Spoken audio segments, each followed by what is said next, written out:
Hi, I'm Jonathan with Franklinton CycleWorks. In this lesson, I'm going to show you how to fit a road bike to you. Now the first thing you're going to want to start with is the bicycle frame size. You're going to want to find a frame that fits you, obviously. Quick way to do that is a standover test. Just stand over the top tube.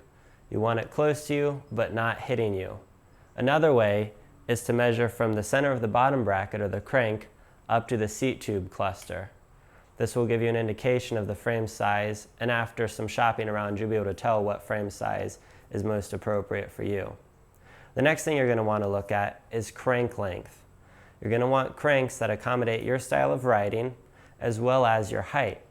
So if you're shorter, you're going to want cranks that are 165 to 170 millimeter. If you're taller, you're going to want taller ones. Also, if you're planning on cycling very quickly, you're going to want shorter cranks. If you're planning on going long distances, you might want to go with some longer cranks. Secondly is seat height. Now you're going to want the seat height so that you've got a slight bend in your knees as you pedal, but not too much.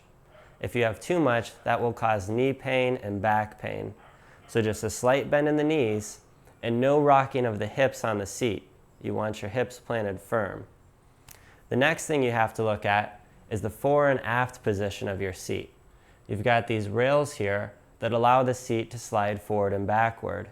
A good way to determine a correct fore and aft position is to look at your knee in relationship to the ball of your foot when the cranks are in this position.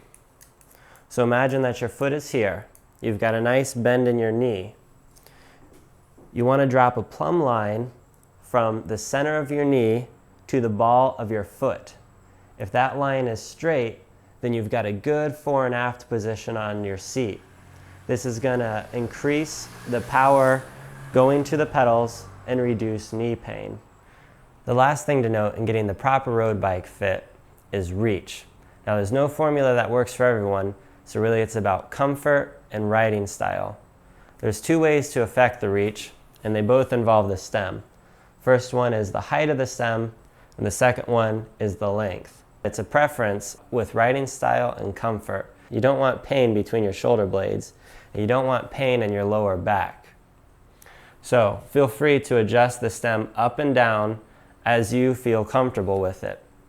Now a good way to get an indicator of whether or not your stem is at the appropriate length is to drop a plumb line from your nose to the center of the handlebars. If that line is straight, then you've got a pretty good reach, or at least it's a very good starting point.